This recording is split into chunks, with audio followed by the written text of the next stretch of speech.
আসসালামু আলাইকুম এভরিওয়ান, আমি সাবানা তোমাদের সামনে আরও একটা নতুন মিনি ব্লগ নিয়ে চলে এলাম। তোমরা সবাই কেমন আছো বন্ধুরা? আশা করছি ভালো আছো, আর আমিও খুব ভালো আছি। আমার আম্মাজি যে থেকে শরীর খারাপ ছিল সে থেকে আমি ভালোভাবে কোনো ভিডিও শ্যুট করতে পারিনি। এমনি ভিডিও তো শ্যুট করতেই পারিনি, আর স্টোরি ভিডিওও করতে পারিনি। অনেক দিন পর আজকে একটা স্টোরি ভিডিও শ্যুট করছিলাম, আর শ্যুট করতে করতে দেখো এদিকে ইলেকট্রিক চলে গেল। আমাদের সঙ্গে নসিবও সাথ দিচ্ছিল না, কী আর বলবো বলো। তারপরে ইলেকট্রিক আসার পরে আমরা আবার মেকআপ পত্র নিয়ে বসে পড়লাম রেডি হওয়ার জন্য। এদিকে রেডি হতে হতে এত গরম হচ্ছিল তোমাদেরকে কি বলবো।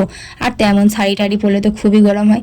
প্রায় দিন মেকআপ করে করে আমার মুখের অবস্থা তো একদমই খারাপ হয়ে গিয়েছে, কি বলবো। আর আমি শাড়ি পরে বলো কেমন লাগছে তোমাকে। এই স্টোরিটা খুব ভালো হবে, জানি না তোমাদের কেমন লাগবে। আমার তো খুবই ভালো লেগেছে।